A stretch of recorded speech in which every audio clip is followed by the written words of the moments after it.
It can only be united when the people will realize that we have a country of our own, stand on our own, and be patriotic and loyal to our own.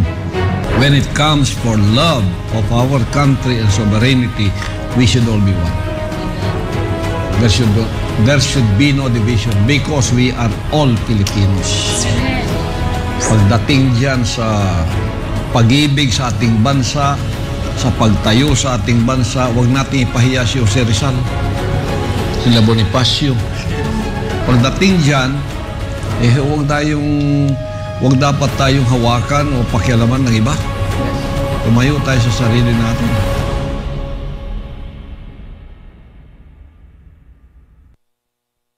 Dami ko nang in-applyan, wala pa rin akong trabaho. Ang taas na naman ang tuition fee sa eskwela. Help! Nakaligtas ka nga sa COVID. Hihimatayin ka naman sa taas ng bayarin sa ospital. Help! Ang party list na subok na sumaklolo sa mga kababayang humihingi ng tulong sa panahon ng kagipitan. Piliin ang party list na nagbibigay ng malaking help sa mga problema ninyo. Help Pilipinas Party List! The views and opinions expressed by the program host do not necessarily state or reflect the official views and position of Sunshine Radio DZR 1026 Manila, Suanusug Media Corporation, and Sunshine Media Network International. Para sa Diyos at Pilipinas nating mahal, kailangan yung tayuan yung prinsipyo. Kailangan nandudong ka lagi sa tama. Para ito sa mga tunay na lalaban para sa bayan. Pagkamali, banatan. Pero pag tama naman, palakpakan natin. Yan ang Banateros, walang inuurungan. Pag tama, palakpakan. Pag mali ay babanatan. Yan ang Banateros, boses ng ordinaryong Pilipino. Banateros ay walang makakaawan. Yan ang Banateros, walang inuurungan. Pag tama, palakpakan. Pag mali ay babanatan. Yan ang Banateros, boses ng ordinaryong Pilipino. Banateros ay walang makakaawan.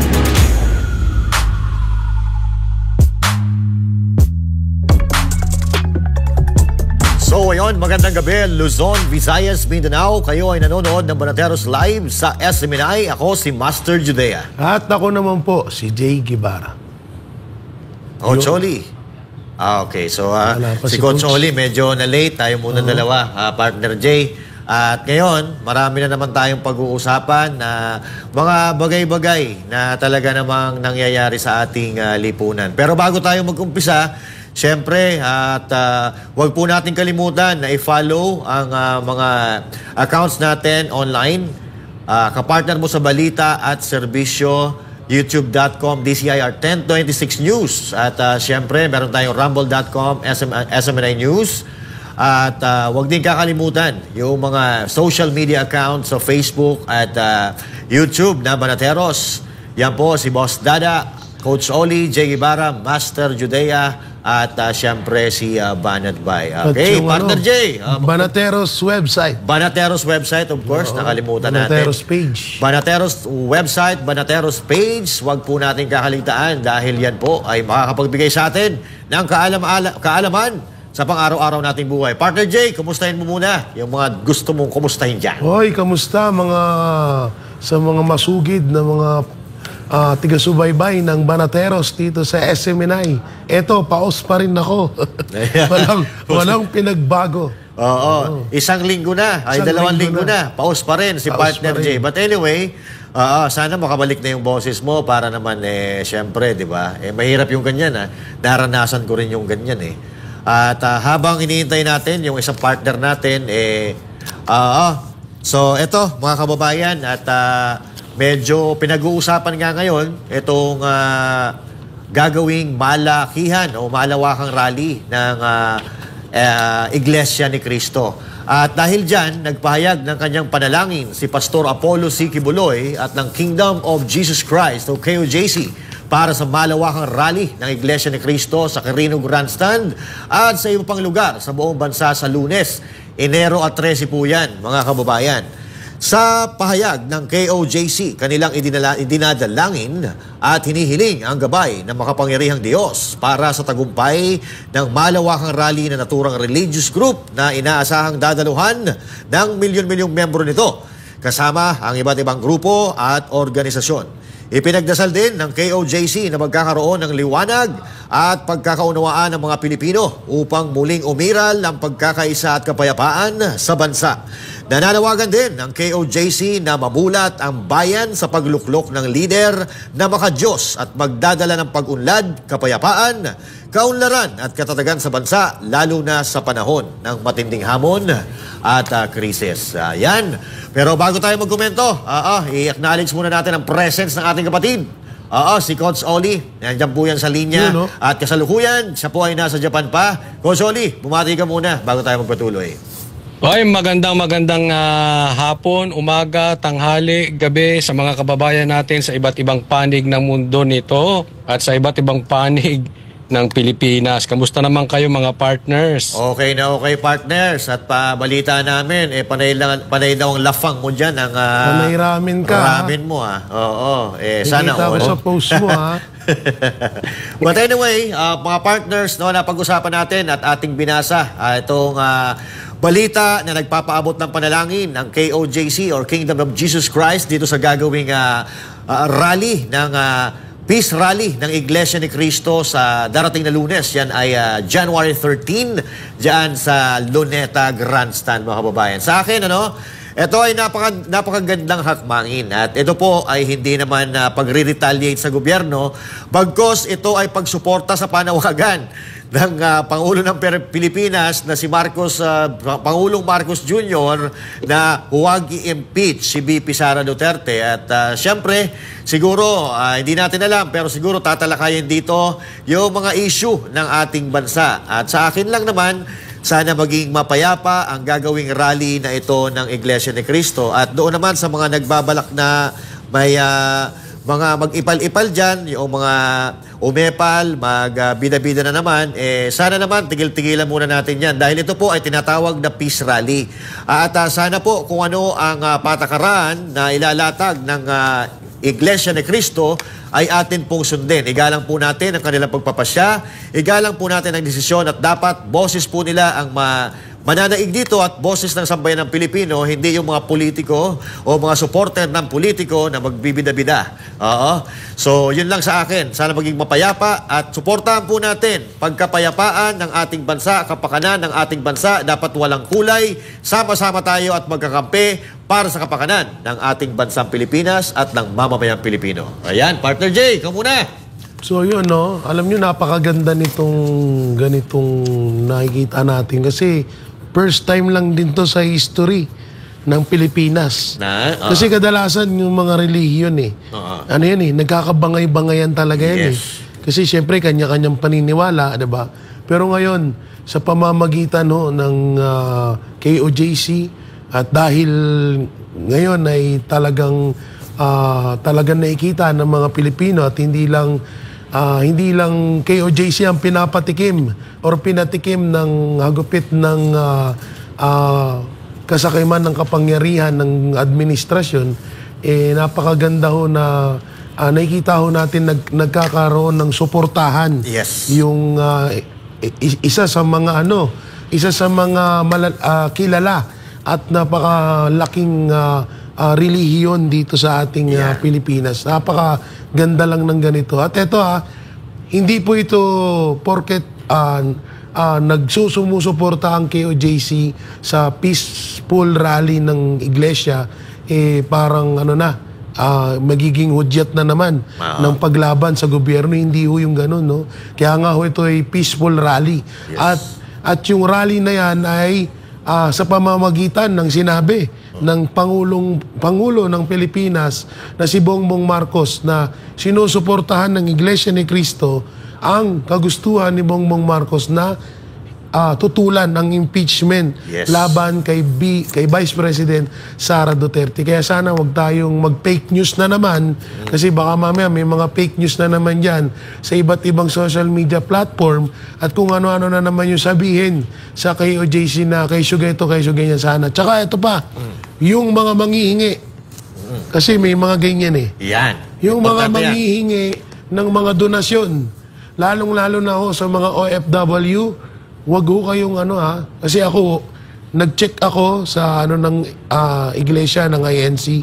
Wala silang ganon. Wala, hindi sila Wala silang hinihinging donasyon. Kaya kung sino man yung mga vlogger, kasi ito Master Judea, Coach Oli, may mga chat kasi sa akin na hanggang ngayon, sa tutusin, iniipon ko lang eh. Ilalabas ko rin to. Pero iniipon ko lang.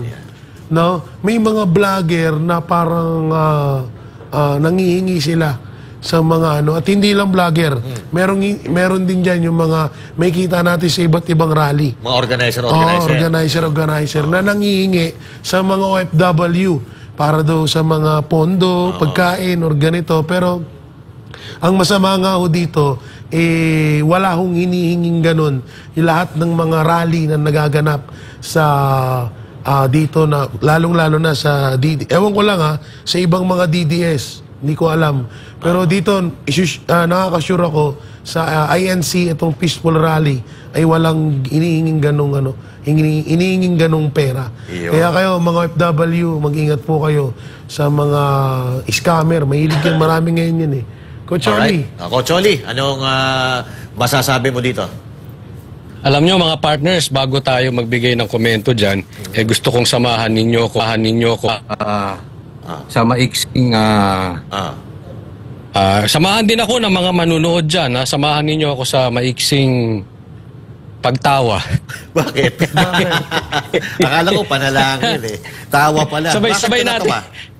Sabay-sabay natin pagtawanan. Asa na yung impeachment? Oy! Oy, ituloy nyo na yung impeachment. Pang-apat na daw. Ay, nako. Coach. Diba? Pang-apat na daw. Pang-apat. Nananawa. Umiiyak na yung Makabayan Block. Actionan na daw. Hindi, 6 na mambabatas lang. Sa sobrang daming mambabatas, 6 lang ang gusto na i-impeach si BP Sara Duterte na mambabatas sa ngayon. Coach Oli, sige, tuloy mo yung mo. Yung mga manunood, pagtawanan na natin. Pambira, impeach nyo na si BP. Ako, gusto ko na pa-impeach si BP Sara Pero attend ako ng rally. Pero gusto ko pa-impeach. Nang mayroon tayong pinagtatawanan. Di ba? Nang makasagot si BP Sara. Isipin ninyo, ito balita ko rito ang dami ng dumidistansya. Ayaw na magsipirma. Ayaw lalayo sila kasi mag-e-eleksyon Ayaw nila ma-associate kila Tamba sa Quadcom, etc. O kaya, pasensya na partner, kukontrahin ko kayo sa sambayan ng Pilipino. Sige. Tuloy nyo na yung impeachment. Impeach na kung impeach. Di ba?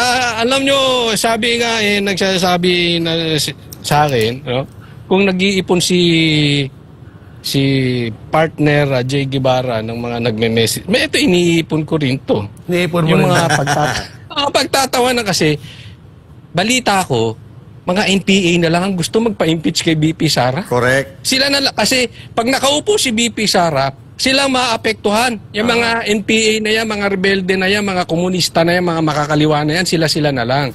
At itong mga tao, lalo na itong mga trapo, mga politiko, yung panahon ni Duterte, sip-sip kay Duterte, nung panahon ni BBM, sip-sip kay BBM, tapos ngayong bumabaho na, wala nang impeachment, ayaw nang magsipirma ng impeachment, pero ang tagal nilang binibuild up yan. Iniimbestigahan si Sara, BP Sara, iniimbestigahan si BRRD. Ang bottom line, hanggang gano'n na naman pala. Kasi, yan pag pumirma ka, para ka talagang tumaya dyan. Yes. Madali kasi magngangawa Pero pag may pirma na, nakataya ka na. Diyan sila naduwag. Maraming mga politiko, pagdating dyan, hanggang ngawa. Pero pag tataya yan, doon yan tataya sa sigurado. Yeah. At ramdam nila ang lakas ng Duterte, kaya hindi sila pero dagdagan ko naman din si partner Jay, yun. Ultimo nga tayo hindi naman tayo member ng KOJC. Hindi rin tayo member ng Iglesia ni Cristo. But this is the time na para tayo ay magsama-sama, magkakaiba man tayo ng paniniwala sa reliyon, pero magsama-sama na tayo dahil meron tayong pinapaniwalaan na pang-aabuso ng gobyerno at sama-sama tayong lumaban. No? So kalimutan na natin yung mga gagamitin yung rally. Sabi ni Jay, gagamitin yung rally para may donation yung iba. 'Di ba? Hindi lang 'yun, ginagamit naman yung rally pang sariling pakanan. 'Di ba? Yung halimbawa may palipal. Politiko. May palipad, may views. Na walang masama mag-live, wala, no? Pero ayan na natin, wag na tayong magsapawan. Kung gusto nila mag-live sila. Kung ayaw nila mag-live. Kasi pansin nyo, tayo naman, di ba? Nag-attend tayo ng rally sa EDSA, nag-attend din tayo sa veterans, hindi tayo nag-live. Diba? May nagtanong nga, ba't di kayo nagla-live? Sabi namin, marami na kasing naka-live. Basta kami suporta lang. Kung anong kailangan, yun ang gagawin natin. Hindi na importante kung anong pakinabang natin dito sa rally na ito. Ang importante rito, magkakaiba man tayo, ano man ang kulay nyo, ano man relihiyon nyo, sama-sama tayo na ipaglaban natin itong mga pang-aabuso ng mga politiko natin at magsama-sama tayong pagtawanan sila, mga partners. Yan ang importante. Yung impeachment, tuloy nyo na. Sige na. Oo, at lagal no? Actually, iniintay din natin talaga yan, ano? Kasi tama si Jay, no? Ito yung pagkakataon ngayon na nataon dito sa pamahalaan, no? Administrasyon ni Marcos na nagsama-sama. At parang pagkakadinig natin, evangelist kasama din. At tayo, pupunta po tayo dyan. Napakaganda neto kasi ang ipinaglalaban, kapayapaan ng ating bansang Pilipinas. Kahit naman yung KOJC, hindi naman nananawagan na patalsikin yan Kumbaga kapayapaan at pinapanawagan yung transparency noong mga rally-rally na sinasamahan din natin dyan. So maganda po ito at kahit papaano, kahit magkakaiba ang ating pananaw sa espiritual, kahit dito, ito na yung common denominator natin, yung pagmamahal sa ating bansa. Dahil pag hindi tayo nagsama-sama, hindi tayo nagkapit-bisig para iligtas ang ating bansang Pilipinas, kung nagawa nga ito, no, doon sa yung mga panggigipit nila, nagawa nga yan sa Kingdom of Jesus Christ sa pamunuan ng Kingdom of Jesus Christ na pinamumunuan ni Pastor Apollo Sikibuloy, pwede rin gawin yan sa ibang mga sekta o ibang kongregasyon. At yun nga, may komento ang isang opisyal ng pamahalaan ng mga pinagdadaan ng hamon ngayon ni Pastor Apollo Sikibuloy at si MJ Mondihar nag-uulat. Yan. Mula sa isang simpleng buhay sa Lubao, Pampanga, lumipat sa Davao City sa Mindanao para makahanap ng tahimik na lugar ng pagsasakahan. Yan ang storya ng pamilya ni Pastor Apollo Sikibuloy, spiritual leader ng Kingdom of Jesus Christ na isa sa malalakas na senatorial candidate sa 2025 midterm elections. Pero ang kanyang gawaing spiritual sa KOJC na may 7 milyong taga-suporta sa buong mundo ay nabalam dahil sa mga hamong kinahaharap ngayon ng butihing pastor. Biktima si Pastor Apollo ng matinding political persecution ng Marcos Jr. administration. Hindi biro para sa isang pangkaraniwang tao ang pinagdadaanan ngayon ng butihing pastor na nasa detention facility. Ayon sa dating chairman ng Presidential Anti-Corruption Commission o PACC na si Greco Belica, walang pinagkaiba ang sitwasyon ni Pastor Apollo sa maraming Pilipino ngayon na sumisigaw ng hustisya. Nakita natin inabuso sa buhay at sa pagkatao ni Pastor Kibuloy, inirefile, binuksan ulit ang kasong patay na at dinismiss na. Pinasok ang isang religious compound na nang walang tamang warrant, walang tamang search warrant. Ani Belica, malinaw na politika dahil kilala si Pastor Apollo na malapit kay dating Pangulo Rodrigo Duterte. Kilala rin ito na supporter ni Vice President Sara Duterte na gustong ipa-impeach naman sa ilalim ng kasalukuyang pamahalaan. Bago ang lahat ng panggigipit, magkasabay sina PRRD at Pastor ACQ sa isang television program kung saan hayagang binatikos ng dating Pangulo ng bansa ang mga pulisiya ng kasalukuyang administrasyon. Na kung kaya nga gawin sa isang taong kilala, makapangyarihan, or kinikilala, di lalong kaya sa atin gawin yan kahit na sino sa atin na walang kakayanan magsalita, lumabas sa media, gumastos, paano pa? Ipinunto naman ng dating opisyal na marami sa mga nakukulong ngayon ay inosente at biktima lamang ng inustisya. Mayorya ay umaasa sa tulong mula sa Public Attorney's Office o PAO na tambak rin ang hinahawakang kaso sa buong bansa. Anebelica, naway sumalamin ang masa sa pinagdadaanan ngayon ni Pastor Apollo na walang ginawa kundi maghayag ng katotohanan sa kasalukuyang estado ng bansa sa kamay ni Marcos Jr. na mula sa rurok ng paglilingkod ay kinulong, pinagkaitan ng kalayaan at biktima pa na matinding paninira. Subalit na natiling matatag at mag-aalay ng buhay para pumasok sa pamahalaan upang patunayan na posible pa rin ang hindi maging korap sa Senado. Yang nangyayari kay Pastor ngayon, pwede mo mangyari sa ating lahat yan. Simpleng tao lang yan ministro lang yan na lumaki ng lumaki ang ministro dahil sa pagpapala ng Diyos. Paano tayo? Paano yung milyon-milyong Pilipino na wala namang kakayanan ni pagtanggol ang kanilang sarili, wala silang SMNI kagaya nito, wala silang followers, wala silang political clout and influence, pero kinagalitan lang ng pamahalaan dahil kinokontra ang mga maling, sa palagay niya ay maling ginagawa ng pamahalaan. Kalayaan po natin yan Para sa Diyos sa Pilipinas kong mahal, MJ Mondiha, SMNI News. Alright, so ayun mga partner, eto naman kahit hindi mo kailangan, nag-graduate ka ng college, so may degree ka, graduate ka ng high school or elementary, sa nakikita natin, ito ay patunay na ito ay political persecution, no? At lagi nating sinasabi sa ating mga vlog, sa ating mga pag-uusap-usap, na kaya naman nila ginagawa ito kasi napakabigat, napakatibay na support system ni Pastor Apollo C. Quiboloy sa mga Dutertes. At tingnan nyo pagkatapos kay Pastor Apollo C. Quiboloy, tinatarget na naman nila si VP Sara Duterte. At dinadamay pa dyan si Pangulong Duterte para nga mawala yung kinang ng kanilang mga pangalan at syempre magalit ang tao. Kaya lang kabaliktaran ang nangyayari na imbis na magalit ang tao sa mga Duterte, lalong minamahal dahil nakikita ng taong bayan kung anong panggigipit ang ginagawa nito. At buti na nga lang, meron tayong SMNI, mayroong DCIR, merong SMNI kung saan tayo nakakapagpahayag. At nasasabi natin ang side ni Pastor Apollo C. Quiboloy na ito ay talagang, ginawa nilang political prisoner si Pastor Apollo Quiboloy sa pamamagitan nitong mga gawa-gawa nilang kaso na nauna mga ibinabasura na nga ito sa bansang Amerika, binubuhay nila dito sa Pilipinas. Dahil nga, alam niya nila na ang mga Duterte ay ang magiging tinik sa kanilang lalamunan sa 2028 election and even sa 2025 election dahil napakabango pa rin ng pangalan ni Pangulong Duterte.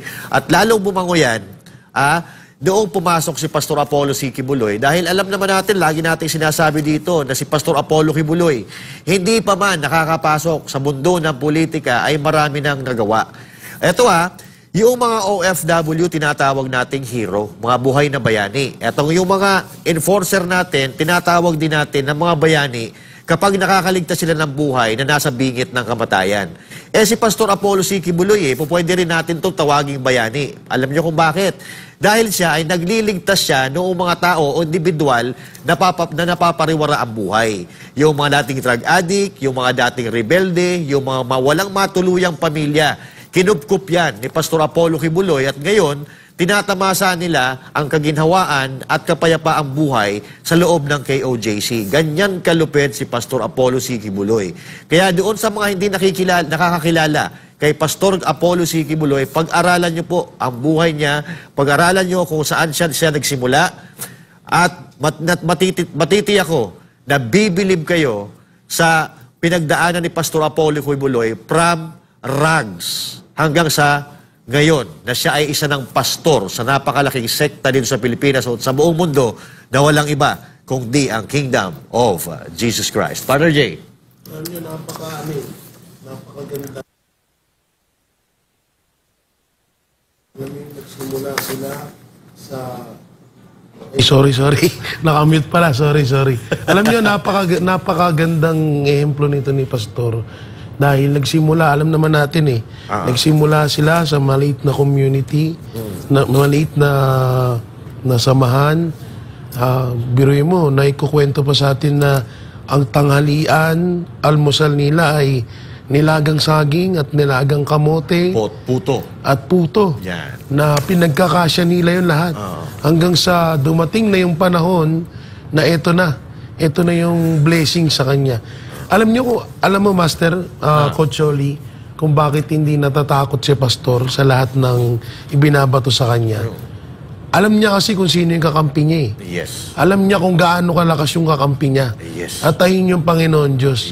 Alam mo, kapag yan kasi yung kakampi mo, kasama mo, sa pang-araw-araw, bawat oras, minuto, kahit ano pang issue, ano pang mga gawa-gawang balita ang iba to sa'yo, kasiraan ng iba to sa'yo, hindi ka matitinag at hindi ka panghihinaan ng loob. Dahil alam ni Pastor na napakalakas ng kakampi niya. At yun ay walang iba kundi ang itaas. Correct. Oo. Coach Oli, ano masasabi mo dito? Ako, alam mo, mga partners, ito sa aking paniwala. Walang lehitimong pag-angat nang hindi dumadaan sa apoy. Lahat yan ay nagkakaproblema. Yes. Kahit pag lahat ng mga Bible heroes, pag titingnan natin sila, lahat sila talagang dumaan sa challenges, dumaan sa pagsubok para pag natanggap nila yung blessing, hindi nagiging curse, hindi nagiging sumpa. Kasi pagka ikaw ay gumagawa lang ng mali at ikaw ay pinagpapala at pinagpapala pa rin, medyo matakot ka ron. Kasi possibly yung pagpapala mo ay galing sa demonyo. Yes. Kaya halimbawa, drug lord ka, puro pagpapala, sige, hindi galing sa Diyos yan. Hindi, dahil pinagpapala ka ng demonyo para ikaw ay matuloy-tuloy na maging drug lords. At ay maging drug lord at magagamit ka. Pero alam mo, yung mga talagang katulad ni Pastor Kibuloy, at sabi ko nga, marami, talagang bago ibibigay yung blessing, may paghahanda diyang nagaganap. Para pag dinating niya, pagbigay ng blessing, ang maraming Pilipino or maraming tao ang magiging makikinabang dun sa blessing. Kasi kadalasan, ang blessing ay hindi talaga para sa atin. Pag binigay ng Diyos, para yan sa iba.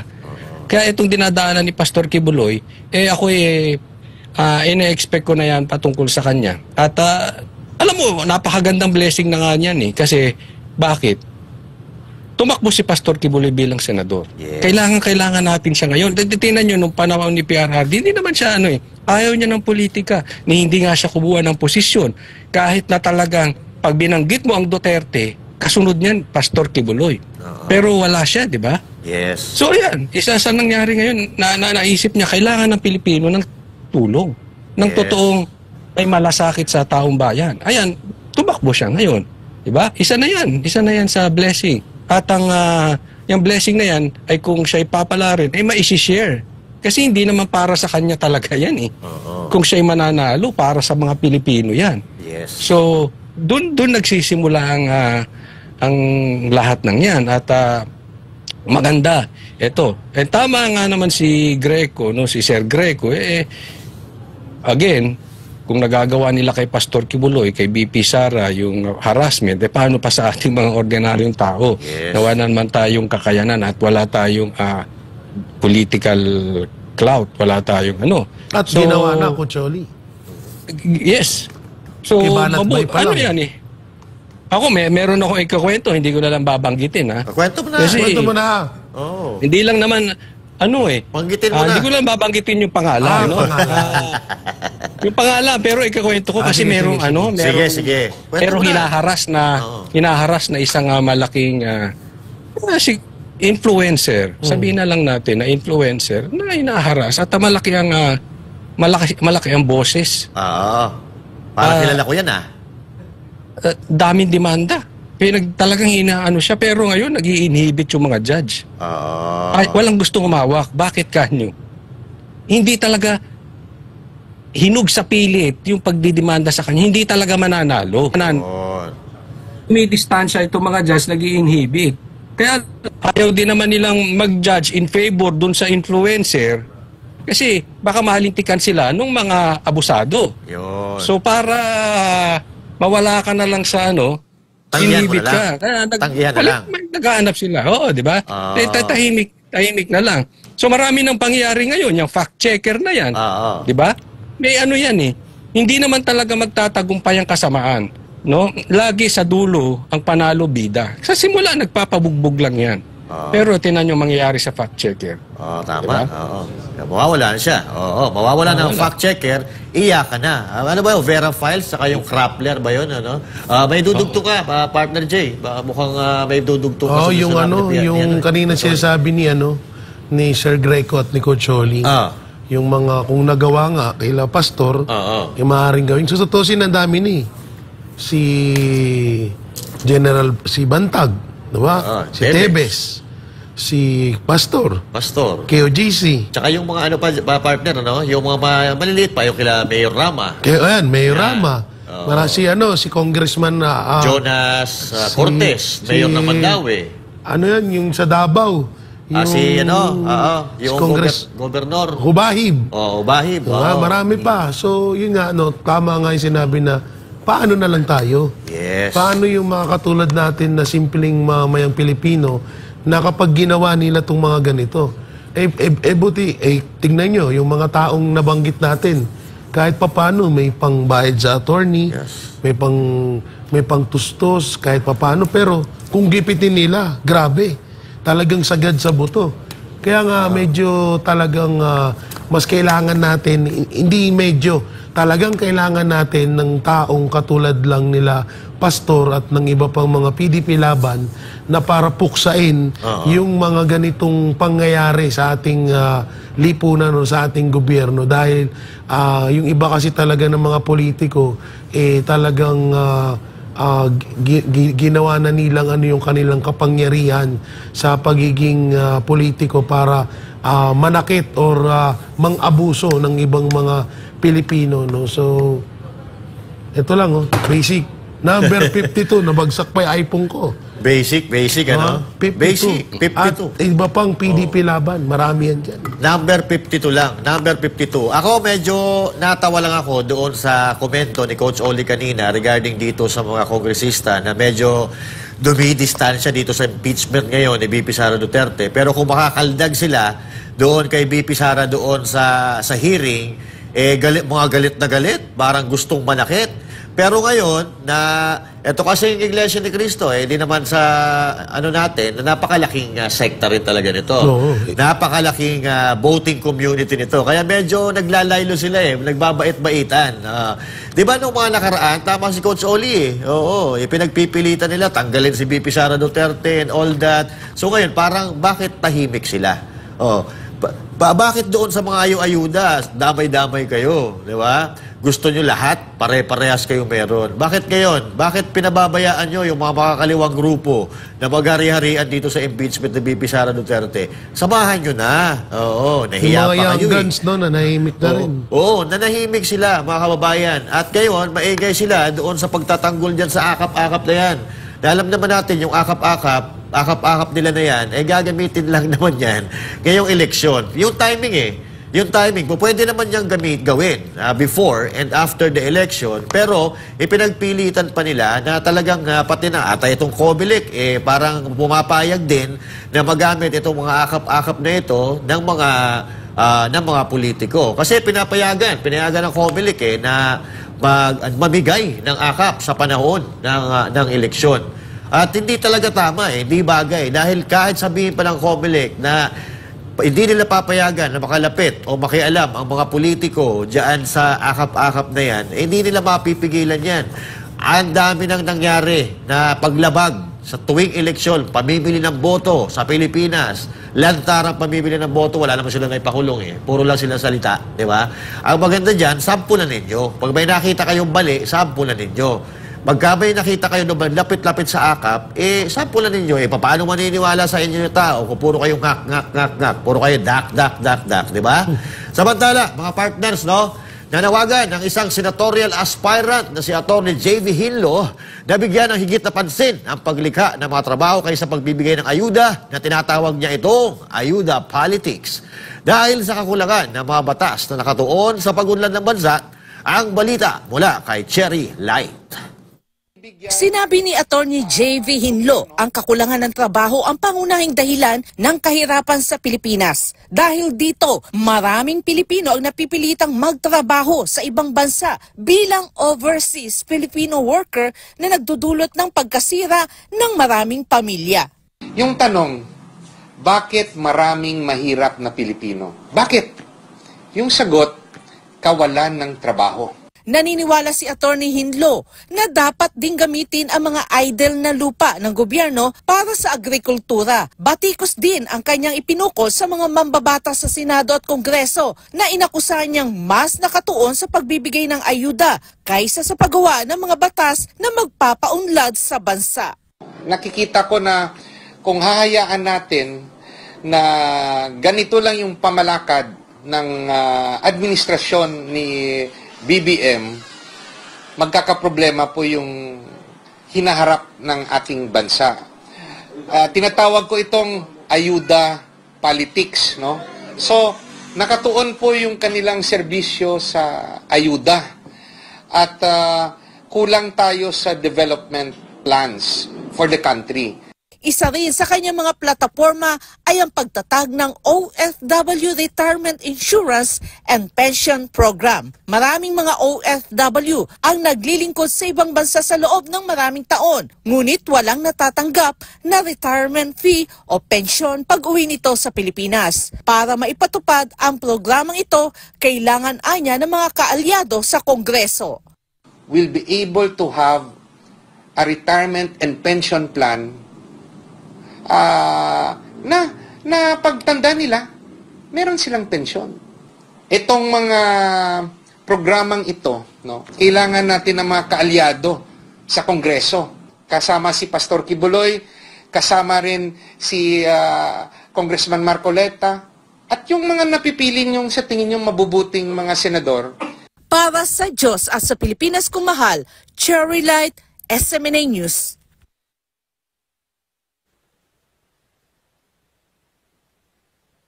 Nakamute. Sorry. Tinawag ito na ayuda politics ni na tumatakbong senador na itong si Sir J.V. Hinlo. Totoo naman, okay? At ang siste nga dito, mga kapatid, no, mga partners, ang siste nga dito, ilang buwan na ba sila? Kaliwat kanan ng namimigay ng ayuda kung saan-saan lugar sa Pilipinas, Luzon, Visayas, Mindanao. Pero, nung lumabas yung pinakabagong survey, lumalabas po dito na 63% ng mga Pilipino ang nagsasabi pa rin na sila ay mahirap. So, ibig sabihin, mas maayos pa nga yung buhay ng mga Pilipino noong mga panahon na hindi sila nagbibigay ng ayuda kumpara ngayon na mas malaki ang poverty rate o yung nagsasabi na sila ay mahirap. So, sa akin, sa tingin ko, hindi talaga nakatulong itong akap-akap na ito o itong mga kung ano pang tawag nila doon sa mga financial assistance na binibigay na sa mga Pilipino. O ang tanong dito, kung nakakarating ba sa mga Pilipino? Kasi kung bilyon-bilyon na pera ang pinakakawalan nila at pinamimigay daw di umano sa mga Pilipino, bakit pa magsasabi ang mga Pilipino na sila ay mahirap kung may natatanggap naman silang ayuda? Di ba? Yun lang ang importante. Kaya lang, tama rin yung sinabi ni senatorial aspirant Hinlo na dapat, imbis na ayuda, maglikha tayo ng maraming trabaho. Papaano nga tayo makakalikha ng trabaho kung yung mga ahensya ng gobyerno na dapat naglilikha ng trabaho, binabawasan nila ng pondo. Katulad nila ng Agriculture, Department of Transportation, Department of Health. At yan, napakalaki. DPWH, napakalaki. At yung Department of Education, no? Pati yung AFP, binawasan.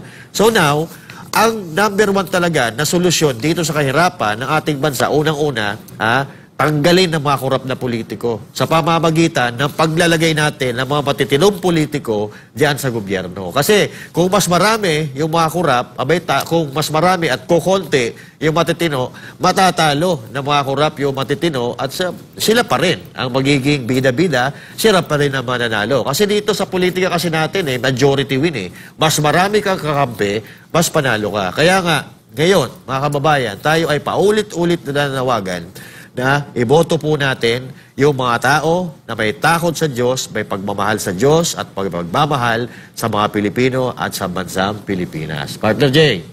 Ang pangit lang kasi dito, saktong-sakto dun sa sa panahon na kung kailan mga nangangampanya.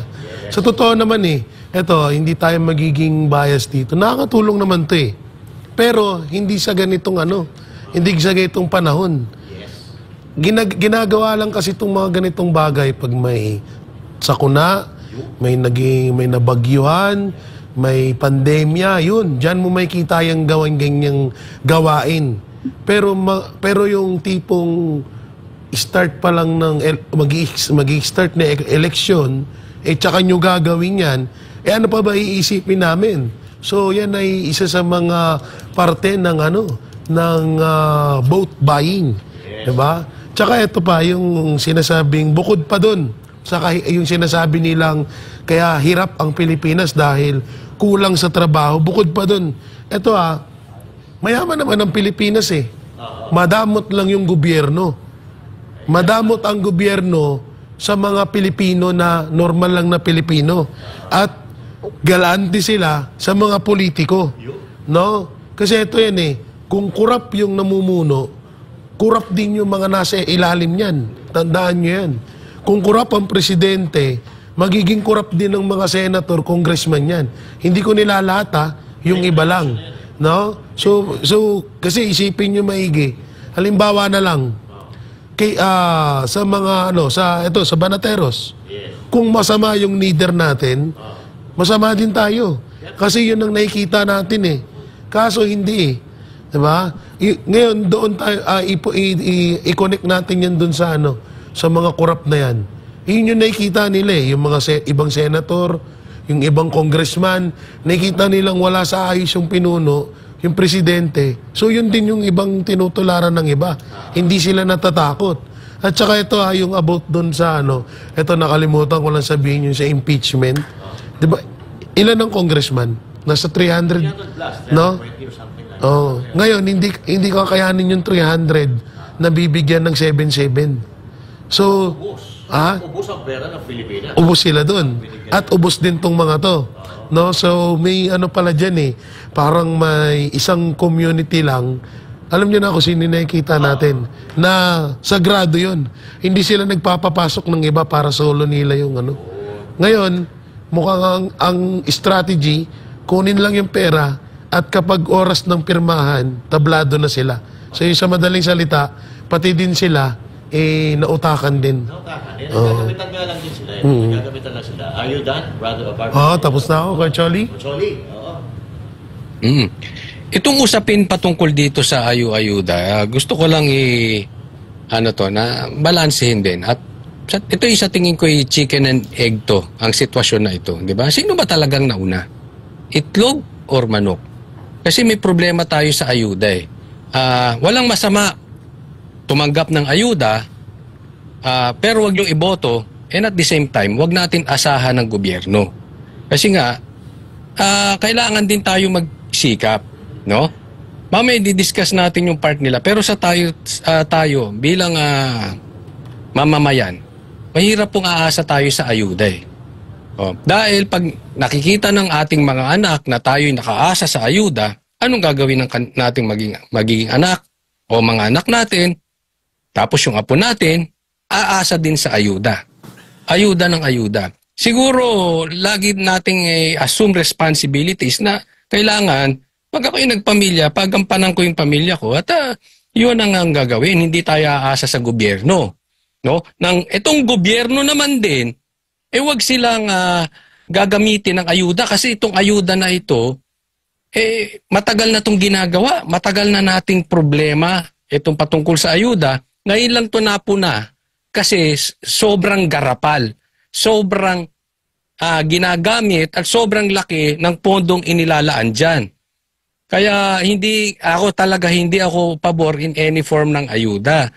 Sana umangat tayo dahil pag tiningnan mo naman nasa kalsada, pag tumingin ka, ang daming tambay. Yan ang problema talaga natin. trabaho. Magbigay ka ng ayuda ngayon, magbigay ka ng 5,000 ngayon. Halimbawa, sa isang tao, buti nga kung 5,000 ang makukuha nila. Kadalasan dyan, 5,000, pero ang nakakarating lang daw sa tao, 2,000, 3,000, kinukulimbat ng mga politiko. So dyan pala may corruption na. Tapos, ang nangyayari pa dyan, walang pakinabang sa Pilipinas. Mapupunta lang yan sa pang-inom, pang-yosi, kasi ang daling ubusin niyang 5,000. Pero kung yung ayuda, yung ginagamit na pondo sa ayuda, ginamit natin sa build, infrastructure, mas maraming matutulong. Nagkakaroon tayo ng malaki ang negosyo. Pag lumalago ang negosyo, maraming nangangailangan ng mga tao, mas maraming trabaho ang mabibigyan. Di ba? So, hindi ako talaga dyan dahil magbigay ka ayuda ngayon, bukas ubos na. Samantalang pag yan ay tinayo mo ng tulay, siguro hanggang sa apo ko papakinabangan yan. Patay na ako, wala. Andyan pa rin yung tulay na yan. Correct. Lutong tayo Diba? Alam mo, yung sistema ng Pilipinas, wala na talaga. Ang problema sa mga politiko natin, kung ano yung may pakinabang, immediate. Andyan ang problema natin, mahilig tayo mga Pilipino sa immediate na gratification. Band-aid solution. Band-aid solution at gusto yung mabilisan. Sabi ko nga, ang talagang success hindi yan mabilisan. Talagang yan ay malaki. Dapat inaayos natin to kahit medyo matagal, pero kung nagbibuild, tingnan nyo ang Davao. Sila nga mga kanilang infrastructure. Hindi magtatagal ng panahon, mauupo ng Davao ang buong Pilipinas sa ganda sa infrastructure. So, wag tayong umasa. Ito lang din. Again, hindi ko tanggapin yung ayuda, pero wag nating aasahan yung gobyerno dyan dahil gagamitin lang yan. Ito, diretsuhan na. Ginagamit lang yan nila Tamba. Yung grupo nila Tamba, ginagamit itong ayuda. Diretsahan sasabihin nila na hindi daw ito magagamit sa kurap. Malabo po yun. Baliw na lang maniniwala dun. Oo. Na hindi nila ginagamit yun. So yun, tapos ka na ba, Coach? Alam niyo, marami pa tayong pag-uusapan mapatungkol dyan. Pero mag-break po muna tayo. Huwag kayong aalis at magbabalik po ang programang Banateros. Yan ang Banateros, walang inuurungan. Pag tama palakpakan, pag mali ay babanatan. Yan ang Banateros, boses ng ordinaryong Pilipino. Banateros ay walang makakaawan.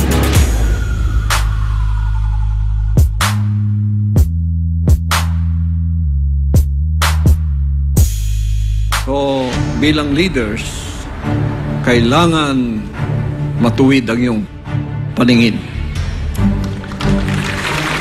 You know, public office is a public trust. Public office is a public trust means that a leader has been entrusted with public power by the people, and as an officer, he holds this power in trust to be used only for the benefit of the people and never for the benefit of himself or of a few. He must safeguard the interest of the nation.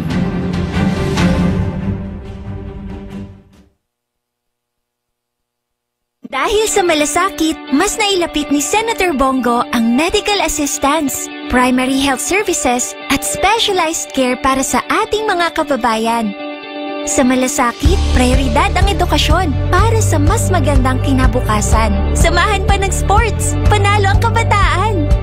Bunga ng malasakit ang pagbigay lakas sa mga lokal na negosyo at mas maayos na trabaho. Sa malasakit, serbisyong may puso, kalinga at proteksyon para sa mga OFWs nasaan man sila sa mundo. Maraming nagagawa at nararating ang malasakit. Para kay Senator Bongo, ang ating Mr. Malasakit, bisyo ang more serbisyo. Dami ko nang in-applyan, wala pa rin akong trabaho. Ang taas na naman ang tuition fee sa eskwela. Nakaligtas ka nga sa COVID. Hihimatayin ka naman sa taas ng bayarin sa ospital. ang party list na subok na sumaklolo sa mga kababayang humihingi ng tulong sa panahon ng kagipitan. Piliin ang party list na nagbibigay ng malaking help sa mga problema ninyo. Help Pilipinas Party List! Puwersa ng Pilipinong Pandagat, Ato Nibay. Puwersa ng Pilipinong Pandagat, Ato Nibay. Puwersa ng Pilipinong Pandagat, Ato Nibay. Puwersa ng Pilipinong Pandagat, Ato Nibay.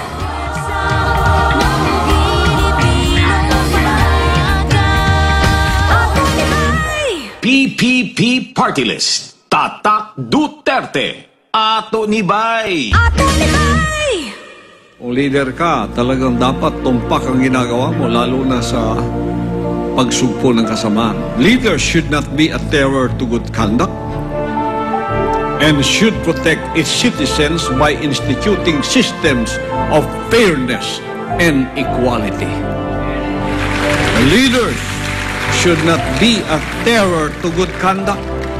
Proverbs 17:15, he that justifieth the wicked and he that condemneth the just, even they both are abomination to the Lord.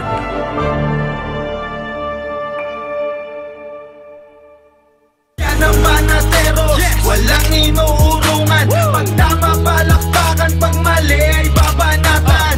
Yan ang banateros, boses ng ordinaryong Pilipino. Banateros ay walang makakaawan.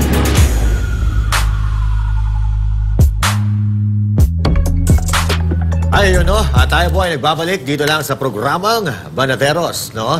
At puro na lang negatibo pinag-uusapan natin. Magkwento naman tayo, o magkwentuhan naman tayo regarding sa mga positibo na pwedeng mangyari at nangyayari dito sa ating bansa. Ang sabi ko nga kanina, mga partners, pag sa kapayapaan at kapakanan ng ating bansa, dapat walang kulay. Dapat magkakasama tayo dyan. Katulad din ito na pagbibigay solusyon, kalinisan ng ating bansa at pagtatanim ng mga puno laban sa dito sa tinatawag nating climate change, ano? At ito po ay inisyatibo na ginagawa ni Pastor Apollo Sikibuloy mula pa noong Nobyembre, tuloy-tuloy every weekend at bukas meron na naman tayo. Pero ito bagamat may iba't ibang paninindigan sa politika at paniniwala, ipinapakita ng inisyatibo na proud Dabawenyo si Pastor Apollo Sikibuloy at ng mga voluntaryo ng kalinisan, tatag ng bayan cleanliness drive na maaaring magkaisa ang lahat, lalo na para sa ating kalikasan. Narito ang balita ni Precious Alvarez.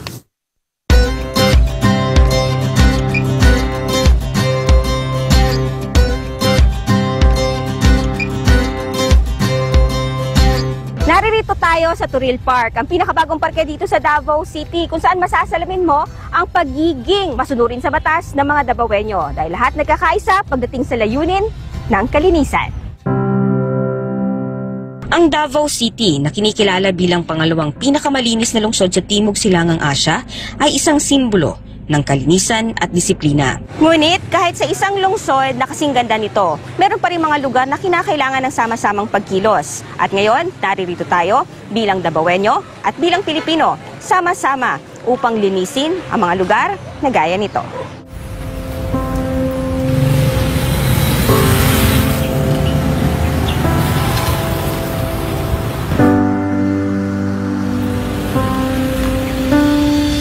Ayon sa mga opisyalis ng Barangay Turil Poblasyon, sa kabila ng kanilang pagpapatupad ng mga ordinansa ukol sa kalinisan, madalas, di umano nila mapigilan ang mga dumadaan at nagtatapon ng basura sa kanilang lugar na malapit sa kalsada. Yung kalsada yan kasi, siguro may mga passers-by kasi dyan na ilalagay lang yung basura. Meron talagang mga tao na tinatapon lang nila kung saan-saan ang basura. Kasi itong barangay kasi namin daanan na maraming mga barangay na... Ang Barangay Turil Poblasyon ay isa sa mga lugar kung saan ang mga problema tulad ng baradong drainage system ay nagdadala ng panganib sa kalusugan at kaligtasan ng mga residente.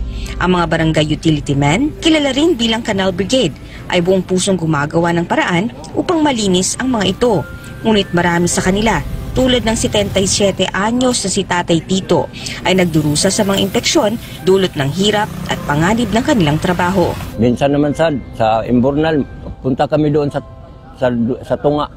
Yung kay doon magbara ang mga kahoy, sako, yung nilabay sa mga ibang mga tao ba. Diyan man ilabay sa kuan, sa kanal. Di kami ang mahirapan. Ya, karon maka-infection mi. Ito sa kuan na kanal. Salamat sa ko ni Sir Kibuloy kay magpadala siya og tao para pod mabawas-bawasan ang among trabaho kay siyempre daghan ba kay ning kuano ng mga kanal diri sa Torre Poblacion.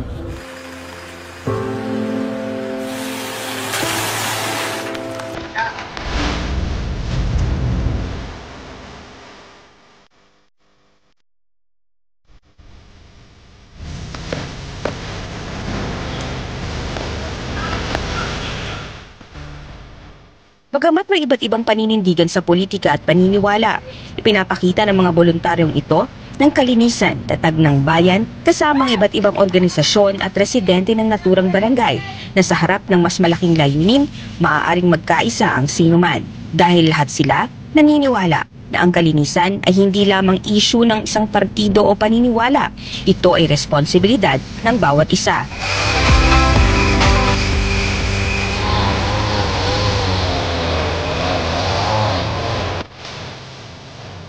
Ngayon, ang bawat walis at bawat hakbang ay bahagi ng isang mas malaking misyon, ang gawing mas malinis, mas maaliwalas at mas ligtas ang Barangay Turil, Poblasyon.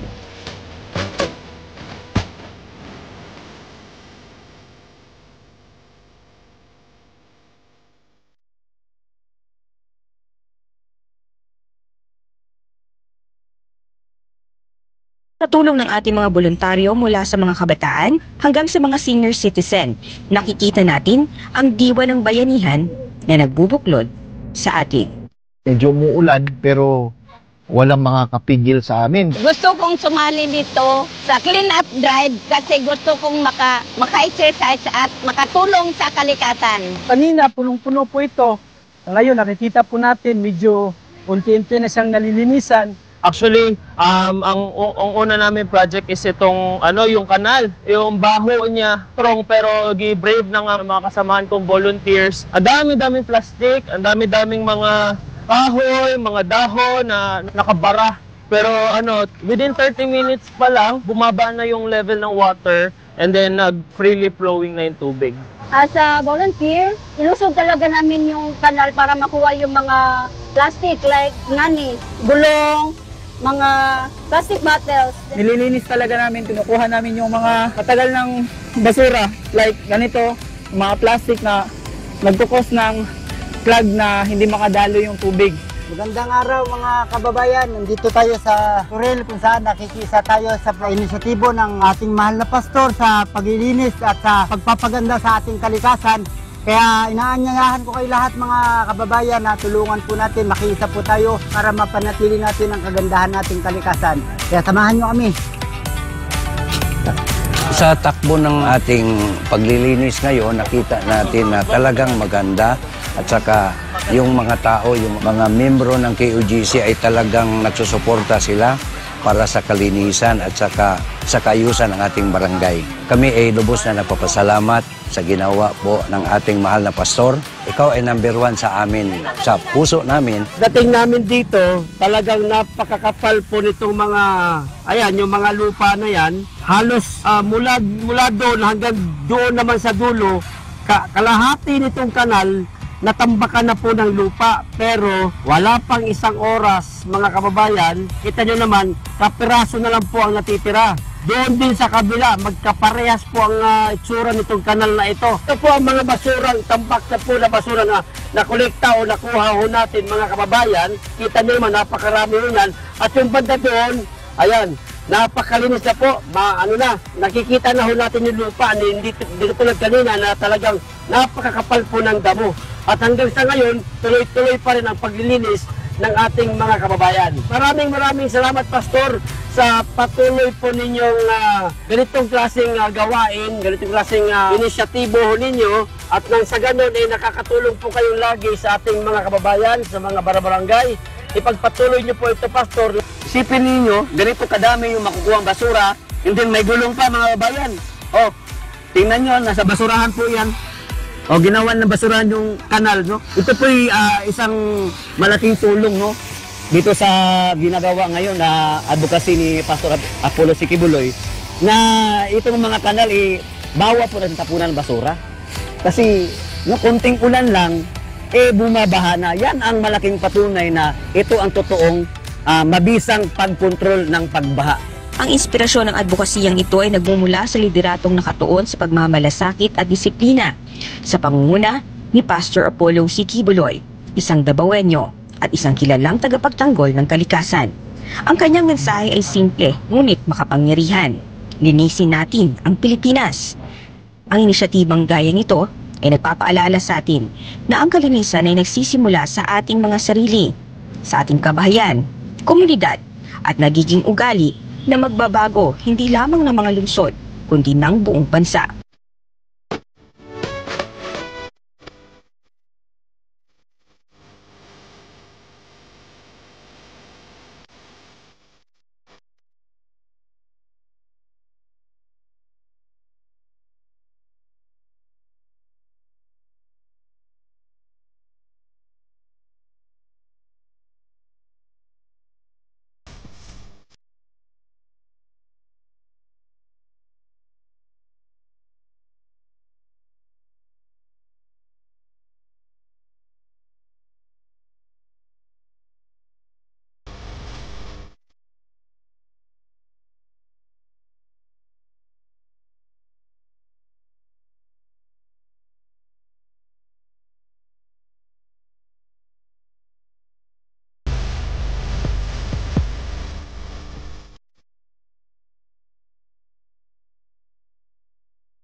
Sama-sama bilang isang Davao City, ipagpatuloy natin ang pagiging huwaran ng mas malinis at mas maayos na Pilipinas. Para sa Diyos at sa Pilipinas kong mahal.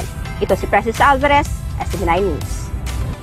Grabe. Ayun, no? Iba talagang mga partners ng Davao. Talagang kahit sabihin natin, kahit tumingin tayo kahit saan, Davao talaga is the best, no? Para ka nasa ibang bansa pag napunta ka sa Davao. So ito mga partners, may bisita tayo. Itong sasabihin ko ngayon, itong last message ko na ngayon. Ngayong araw na ito. Last message ko na rin. Parang iba last message mo. Last message, parang namamaalam na no? Wag naman.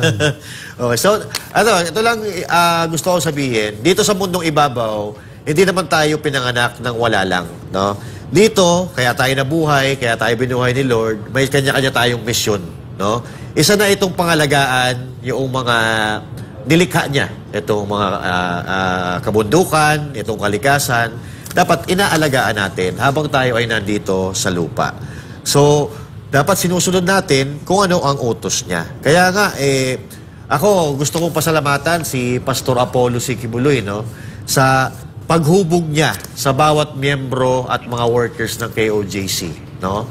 Dahil kung ano yung ginagawa ni Pastor, kung ano yung vision niya sa Pilipinas, yun talaga isinasabuhay ng kanyang mga miyembro. Katulad nito, yung pagmamahal sa kalikasan, pangangalaga sa kalikasan, yan ang nakikita natin linggo-linggo na ginagawa ng mga miyembro at workers ng KOJC. Kaya nagpapasalamat tayo kay Pastor Apollo Sikibuloy sa paglikha niya ng ganitong mga tao. Actually, hindi siya naglikha. Kumbaga, ginabayan niya para maging mga mabuting tao, para mahalin ang kalikasan at sundin kung ano ang inuutos ng Diyos. Maraming salamat, Pastor Apollo Sikibuloy. Yun lang, Partner J. Yun, no? Alam nyo, napakaganda talaga ng gift to kay Pastor talaga Tsaka ito yung talagang kailangan natin sa bayan. Yung tipong malinis ka na sa kapaligiran, malinis ka sa bansa mo. Siyempre, mas malinis ka dyan sa ano mo, sa magiging tungkulin mo sa bayan natin. Kaya yan talaga yung karapat-dapat na i-look natin sa ating gobyerno, no? Dahil umpisa pa lang, kitang-kita nyo na kung gaano kabuti at gaano kalinis ang hangarin para sa bayan. At hindi lang ngayong eleksyon niya to ginawa, kundi noon pa man ginagawa niya na to, at mapahanggang ngayon gagawin niya. At ako'y nakaka-sure na pagdating ng panahon na itong si Pastor Apollo Sikibuloy maging senator or maging mas mataas pa na mailuklok dyan sa ating gobyerno, ay naniniwala ako na mas titriplihin at tudoblehin niya itong mga nakikita at nasasaksihan natin na kalinisan at kabutihan na ginagawa niya para sa ating bansa. Yun. Coach Oli, last message. Alam mo, mahirap yung ginagawa nila Pastor Kibuloy na yan.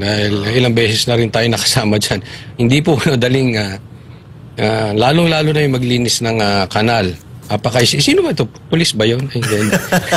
Oy, Coach Oli inaantay ka na, umuwi ka na, sasama uli tayo dyan sa tree planting. Oo, ang hirap niyan. Pati yung tree planting kasi maghapon kang nakayo kung hirap na kaya yung pambihira.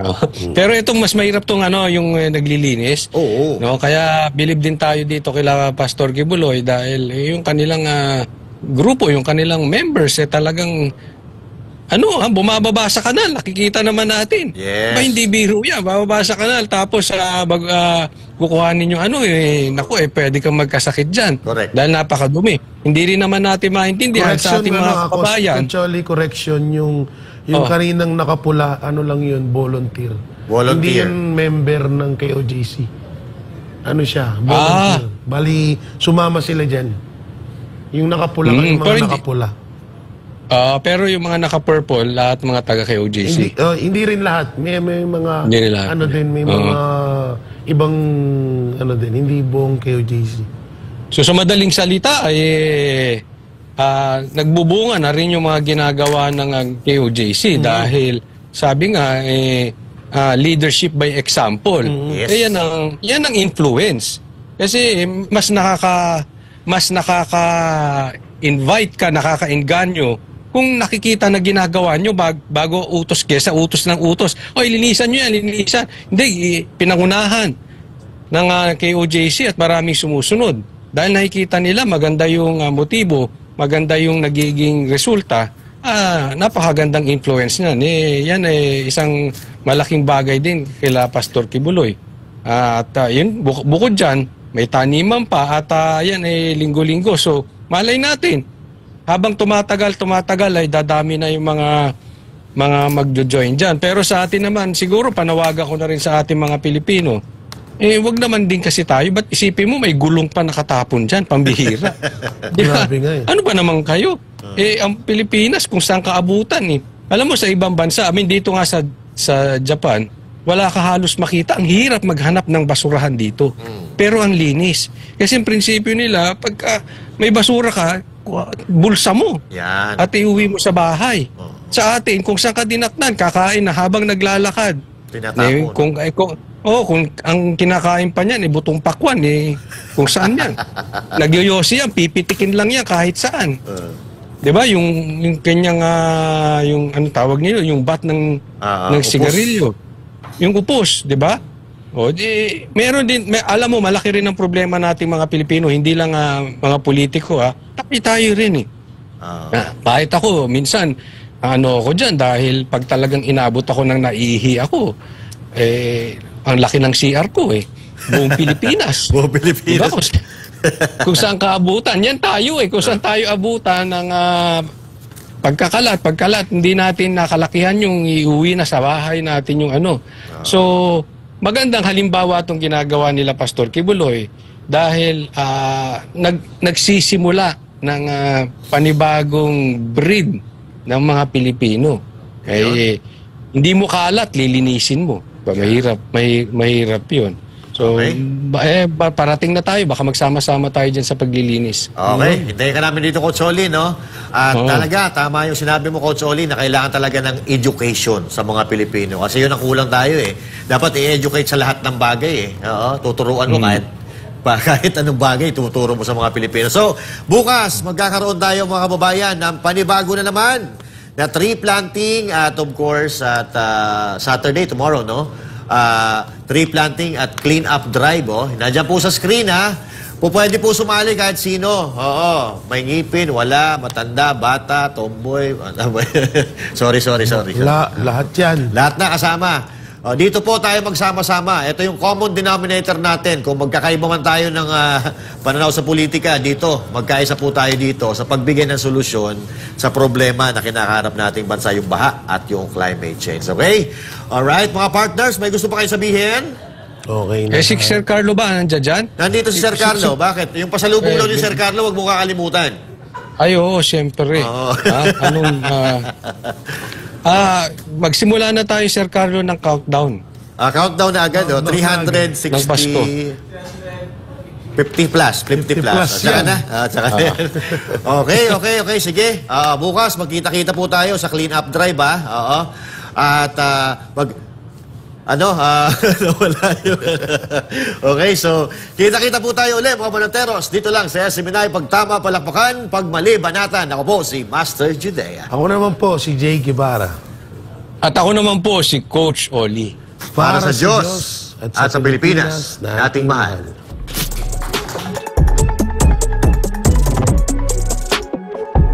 Para sa Diyos at sa Pilipinas na ating mahal. Kailangan yung tayuan yung prinsipyo. Kailangan nandudong ka lagi sa tama. Para ito sa mga tunay na lalaban para sa bayan. Pagkamali, banatan. Pero pag tama naman, palakpakan natin. Yan ang Banateros, walang inuurungan. Pag tama, palakpakan. Pag mali, ay babanatan. Yan ang Banateros, boses ng ordinaryong Pilipino. Banateros ay walang makakaawan. Yan ang Banateros, walang inuurungan. Pag tama, palakpakan. Pag mali, ay babanatan. Yan ang Banateros, boses ng ordinaryong Pilipino. Banateros ay walang makakaawan.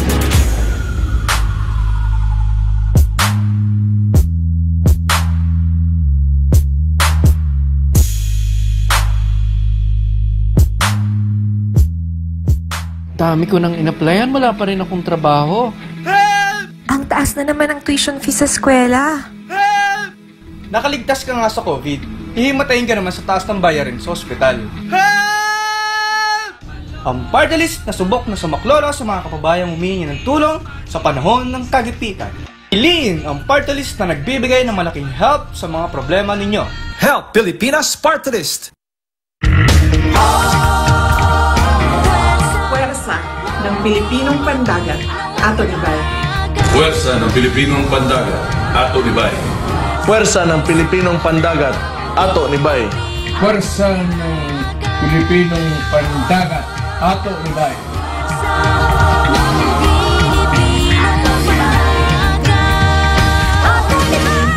PPP Party List. Tatak Duterte. Ato Nibay. Ato Libay!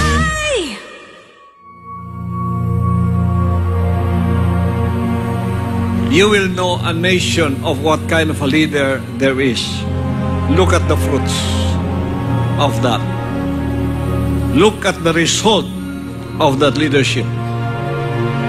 If the leader wants cleanliness, and he has that spirit of being clean and cleanliness, everything that is under him will be clean. If the leader wants a law or order, the result will be law and order. If there is chaos, then that leader is chaotic. Because the failure and success of everything depends on the leader.